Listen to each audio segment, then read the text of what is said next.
मधुबन के बाबा, मधुबन के बाबा मुरली वाले, आपका क्या कहना, आपका क्या कहना। मधुबन के बाबा मुरली वाले, आपका क्या कहना, आपका क्या कहना। ओम शांति। आज का मुरली 28/2/2024। प्रथा मुरली ओम शांति बापदादा मधुबन। मीठे बच्चे, भारतवासियों को सिद्ध कर बताओ कि शिव जयंती ही गीता जयंती है।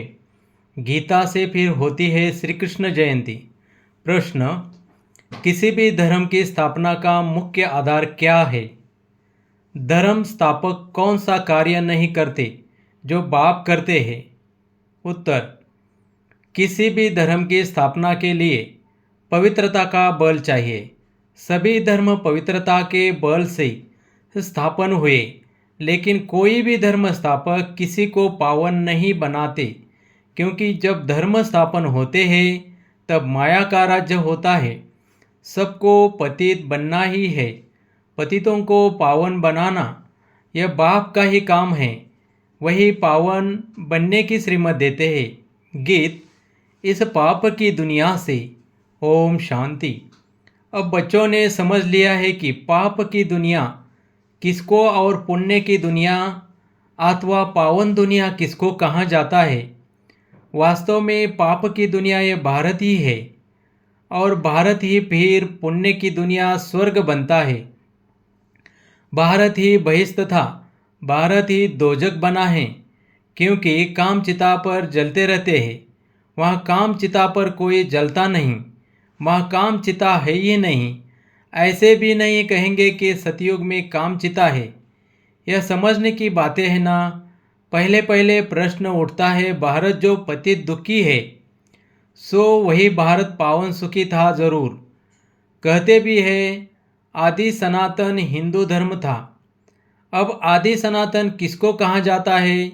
आदि माना क्या और सनातन माना क्या? आदि माना सतयुग, तो सतयुग में कौन थे? यह तो सबको मालूम है कि लक्ष्मी नारायण थे। जरूर वे भी किसी की संतान होंगे जो फिर सतयुग के मालिक बने। सतयुग स्थापन करने वाला था परमपिता परमात्मा, उनकी संतान थे, परंतु इस समय अपने को उनकी संतान नहीं समझते। अगर संतान समझते तो बाप को जानते, बाप को तो जानते ही नहीं। अब हिंदू धर्म तो गीता में है नहीं, गीता में तो भारत नाम पड़ा है, वह कहलाते हैं हिंदू महासभा। अब श्रीमद् भगवत गीता है सर्वशास्त्रमय शिरोमणि। गीता जयंती भी मनाई जाती है, शिव जयंती भी मनाई जाती है। अब शिव जयंती कब हुई है यह भी मालूम होना चाहिए। फिर है कृष्ण जयंती। अभी तुम बच्चे जान चुके हो कि शिव जयंती के बाद है गीता जयंती, गीता जयंती के बाद है कृष्ण जयंती। गीता जयंती से ही देवी देवता धर्म की स्थापना होती है। फिर गीता जयंती के साथ महाभारत का भी कनेक्शन है। उसमें फिर आती है युद्ध की बात। दिखाते हैं युद्ध के मैदान में 3 सेनाएं थी, यादव, कौरव और पांडव। दिखाते हैं यादव मुसल निकालते हैं, वहाँ शराब पिया और मुसल निकाले। तुम जानते हो अभी बरोबर मुसल भी निकल रहे हैं। वह भी अपने कुल का विनाश करने एक दूसरे को धमकी दे रहे हैं। सब क्रिश्चियन लोग हैं। वही यूरोपवासी यादव ठहरे तो एक है उन्हों की सभा, उनका विनाश हुआ, आपस में लड़ मरे। उसमें सारा यूरोप आ गया, उसमें इस्लामी, बौद्धिक, क्रिश्चियन सब आ जाते हैं। यहाँ फिर है कौरव और पांडव। कौरव भी विनाश को प्राप्त हुए हैं। अब विजय पांडवों की हुई। अब प्रश्न उठता है गीता का भगवान कौन?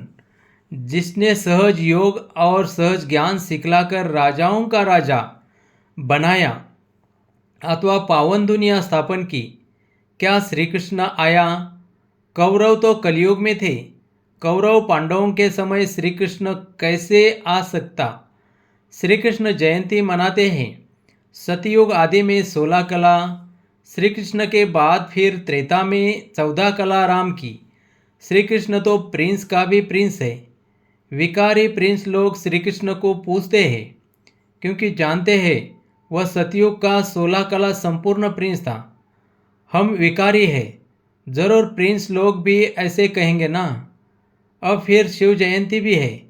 मंदिर भी बड़े से बड़ा उनका ही बना हुआ है। वह है निराकार शिव का मंदिर। उनको ही परमपिता परमात्मा कहेंगे। ब्रह्मा विष्णु शंकर भी देवता ही ठहरे। शिव जयंती भारत में ही मनाई जाती है। अब देखो शिव जयंती आने वाली है। सिद्ध कर समझाना है शिव को ही कहा जाता है ज्ञान का सागर, अर्थात सृष्टि को पावन करने वाला परमपिता परमात्मा। गांधी भी गाते थे श्री कृष्ण का नाम नहीं लेते थे। अब प्रश्न उठता है शिव जयंती सो गीता जयंती या श्री कृष्ण जयंती सो गीता जयंती। अब श्री कृष्ण जयंती तो सतयुग में कहेंगे। शिव की जयंती कब हुई थी किसको पता नहीं। शिव तो है निराकार परमपिता परमात्मा। उसने सृष्टि रची संगम पर। सतयुग में था श्री कृष्ण का राज्य, तो जरूर पहले शिव जयंती होगी। बच्चे जो ब्राह्मण कुलभूषण सर्विस में तत्पर रहते हैं उनको यह बातें बुद्धि में लानी है कि भारतवासियों को कैसे सिद्ध कर बताए कि शिव जयंती सो गीता जयंती, फिर गीता से होती है श्री कृष्ण जयंती अथवा राजाओं के राजा की जयंती। श्री कृष्ण है पावन दुनिया का राजा, वहाँ तो है राजाई। वहाँ श्री कृष्ण ने जन्म लेकर गीता तो गाई नहीं। और सतयुग में महाभारत लड़ाई आदि तो हो नहीं सकती, वह जरूर संगम पर हुई होगी। तुम बच्चों को अच्छी तरह इन बातों पर समझाना है। पांडव और कौरव सभा मशहूर है। पांडवपति दिखलाते हैं श्री कृष्ण को, समझते हैं उसने सहज ज्ञान और सहज राजयोग सिखलाया। अब वास्तव में लड़ाई की तो कोई बात ही नहीं। विजय पांडवों की हुई है जिन्हों को परमपिता परमात्मा ने सहज राजयोग सिखलाया। वही 21 जन्म सूर्यवंशी चंद्रवंशी बन गए। तो पहले समझाना है हिंदू महासभा वालों को। सभाएं तो और भी है, लोकसभा राज्यसभा, ये हिंदू सभा है मुख्य। जैसे 3 सेनाएं गाई हुई है, यादव कौरव और पांडव, और यह हुई भी संगम पर। अभी सतयुग की स्थापना हो रही है। श्री कृष्ण के जन्म की तैयारी हो रही है। गीता जरूर संगम पर ही गाई है। अब संगम पर किसको लाए? श्री कृष्ण तो आ न सके। उनको क्या पड़ी है जो पावन दुनिया छोड़ पति दुनिया में आए? और श्री कृष्ण तो है भी नहीं। तुम जानते हो अब वह 84वें जन्म में है। कई लोग फिर समझते हैं श्री कृष्ण हजरा हुजूर है, सर्वव्यापी है। श्री कृष्ण के भक्त कहेंगे यह सब कृष्ण ही कृष्ण है। श्री कृष्ण ने यह सब रूप धरे हैं। राधेपंथी होंगे वह फिर कहेंगे राधे ही राधे, हम भी राधे तुम भी राधे। अनेक मतें निकल पड़ी है। कोई कहे ईश्वर सर्वव्यापी है, कोई कहे श्री कृष्ण सर्वव्यापी है, कोई कहे राधे सर्वव्यापी। अब बाप तुम बच्चों को समझाते हैं, वो बाप वर्ल्ड अलमाइटी अथॉरिटी है, तो अब तुम बच्चों को भी अथॉरिटी दे रहे हैं कि कैसे इन सबको समझाए। हिंदू महासभा वालों को समझाओ, वह इन बातों को समझ सकेंगे। वह अपने को रिलीजियस माइंडेड मानते हैं। गवर्नमेंट तो कोई धर्म को मानती नहीं, वह खुद ही मूंझ गए हैं। शिव परमात्मा है निराकार ज्ञान का सागर, और कोई को ज्ञान का सागर कह नहीं सकते। वह जब सम्मुख आकर ज्ञान दे तब राजाई स्थापन हो, फिर तो बस राजाई स्थापन हो गई। फिर सम्मुख तब आए जब राजाई गवाओ। तो तुमको सिद्ध करना है शिव परमात्मा है। निराकार ज्ञान सागर, शिव जयंती सो गीता जयंती, इस पर नाटक बनाने हैं। जो मनुष्यों की बुद्धि से श्री कृष्ण की बात निकल जाए, निराकार शिव परमात्मा को ही पतित पावन कहा जाता है। शास्त्र आदि जो भी बने हैं वह सब मनुष्य मत पर मनुष्यों ने बनाए हैं। बाबा का शास्त्र तो कोई है नहीं। बाप कहते हैं, मैं सम्मुख आकर तुम बच्चों को बेगर टू प्रिंस बनाता हूँ और फिर मैं चला जाता हूँ। ये नॉलेज मैं ही सम्मुख सुना सकता हूँ। वह गीता सुनाने वाले भले गीता सुनाते हैं, परंतु वहाँ भगवान सम्मुख तो है नहीं। कहते हैं गीता का भगवान सम्मुख था जो स्वर्ग बनाकर चला गया। तो क्या वह गीता सुनने से कोई मनुष्य स्वर्गवासी हो सकता है? मरने समय भी मनुष्यों को गीता सुनाते हैं और कोई शास्त्र नहीं सुनाते हैं। समझते गीता से स्वर्ग की स्थापना हुई है, इसलिए गीता ही सुनाते हैं। तो वह गीता एक होनी चाहिए ना।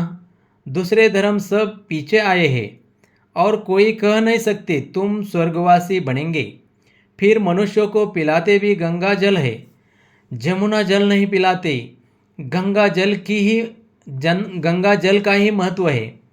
बहुत वैष्णव लोग जाते हैं, मटके भरकर ले आते हैं, फिर उनमें से बूंद बूंद डालकर पीते रहते हैं कि सब रोग मिट जाए। वास्तव में है यह ज्ञान अमृत की धारा, जिससे 21 जन्म के दुख मिट जाते हैं। तुम चैतन्य ज्ञान गंगाओं में स्नान करने से मनुष्य स्वर्गवासी बन जाते हैं, तो जरूर पिछाड़ी में ज्ञान गंगाएं निकली होगी। वो पानी की नदियाँ तो है ही है। ऐसे थोड़े ही कोई पानी पीने से देवता बन जाएंगे। यहाँ कोई थोड़ा ही ज्ञान सुनते हैं तो स्वर्ग के हकदार बन जाते हैं। यह है ज्ञान के सागर शिव बाबा की ज्ञान गंगाएं। ज्ञान सागर गीता ज्ञान दाता एक शिव है, श्री कृष्ण नहीं है। सतयुग में पतित कोई होता नहीं जिसको ज्ञान दे। यह सब बातें भगवान बैठ समझाते हैं। हे अर्जुन व हे संजय, नाम मशहूर हो गया है, लिखने में बहुत तीखा है, निमित्त बना हुआ है। अब शिव जयंती आती है तो उस पर बड़े बड़े अक्षरों में लिखना है, शिव हो गया निराकार। उनको ज्ञान सागर ब्लिसफुल कहा जाता है। श्री कृष्ण को नॉलेजफुल ब्लिसफुल नहीं कहेंगे। शिव परमात्मा ही नॉलेज देते हैं, रहम करते हैं। नॉलेज ही रहम है। मास्टर रहम कर पढ़ाते हैं तो बैरिस्टर इंजीनियर आदि बन जाते हैं। सतयुग में ब्लिस की दरकार नहीं, तो पहले सिद्ध करना है कि निराकार ज्ञान सागर शिव जयंती सो गीता जयंती व सतयुगे साकार श्री कृष्ण जयंती सो गीता जयंती। यह है तुम बच्चों को सिद्ध करना। तुम जानते हो जो भी पैगंबर आदि आते हैं वह पावन नहीं बनाते। द्वापर से माया का राज्य होने से सब पतित हो जाते हैं। फिर जब तंग होते हैं तो चाहते हैं हम जाए।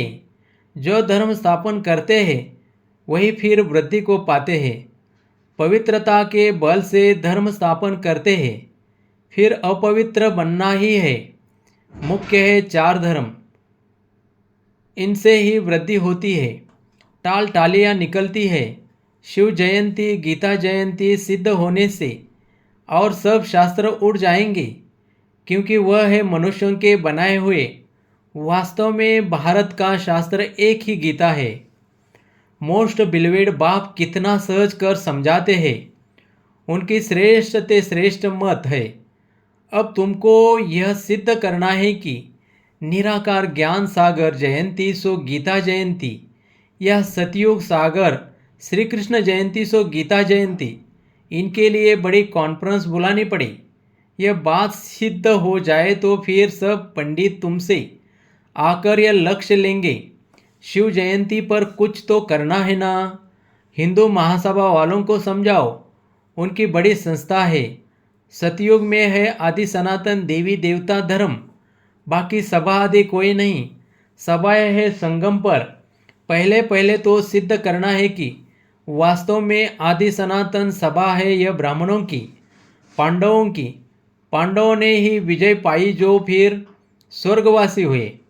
अब तो कोई आदि सनातन देवी देवताओं की सभा कह न सके। देवताओं की सभा नहीं कहेंगे, वह है सावरंटी। कल्प के संगम पर यह सभाएं थी। उनमें एक ही पांडव सभा, जिसको आदि सनातन ब्राह्मणों की सभा कहेंगे, ये कोई नहीं जानते। श्री कृष्ण के नाम से ब्राह्मण है नहीं, ब्राह्मणों की चोटी ब्रह्मा के नाम से है। ब्रह्मा के नाम से तुम ब्राह्मण सभा कहेंगे। यह बातें समझाने वाला भी बुद्धिवान चाहिए। इसमें ज्ञान की पराकाष्ठा चाहिए। निराकार शिव ही गीता ज्ञान दाता दिव्य चक्षु विधाता है। यह सब धारण कर फिर कॉन्फ्रेंस बुलाते हैं। जो समझते हम सिद्ध कर बता सकेंगे, उनको आपस में मिलना चाहिए। लड़ाई के मैदान में मेजर्स, कमांडर्स आदि की सभा होती है। यह कमांडर महारथी को कहा जाता है। बाबा क्रिएटर डायरेक्टर है, स्वर्ग की रचना करते हैं, फिर डायरेक्शन देते हैं। महासभा बनाओ, फिर इस बात को उठाओ। गीता का भगवान सिद्ध होने से फिर सब समझेंगे कि उनसे योग लगाना चाहिए। बाबा कहते हैं, मैं गाइड बनकर आया हूँ, तुम उड़ने लायक तो बनो। माया ने पंख तोड़ डाले हैं। योग लगाने से तुम्हारी आत्मा पवित्र हो जाएगी और उड़ेंगी। अच्छा, मीठे मीठे सिखलदे बच्चों प्रति माता पिता बाप दादा का याद प्यार और गुड मॉर्निंग। रूहानी बाप की रूहानी बच्चों को नमस्ते। धारणा के लिए मुख्य सार: ज्ञान अमृत धारा से सबको निरोगी व स्वर्गवासी बनाने की सेवा करनी है। मनुष्यों को देवता बनाना है। बाप समान मास्टर रहमदिल बनना है। 2. ज्ञान की पराकाष्ठा से बुद्धिवान बन शिव जयंती पर सिद्ध करना है कि शिव जयंती ही गीता जयंती है। गीता ज्ञान से ही श्री कृष्ण का जन्म होता है। वरदान: दिनचर्या के हर कर्म में यथार्थ और युक्ति युक्त चलने वाले पूज्य पवित्र आत्मा भव। पूज्य पवित्र आत्मा की निशानी है उनका हर संकल्प, बोल, कर्म और स्वप्न यथार्थ अर्थात युक्त युक्त होगा। हर संकल्प में अर्थ होगा। ऐसे नहीं कि ऐसे ही बोल दिया, निकल गया, कर लिया, हो गया। पवित्र आत्मा सदा दिनचर्या के हर कर्म में यथार्थ युक्ति युक्त रहती है। इसलिए पूजा भी उनके हर कर्म की होती है, अर्थात पूरे दिनचर्या की होती है। उठने से लेकर सोने तक भिन्न भिन्न कर्म के दर्शन होते हैं।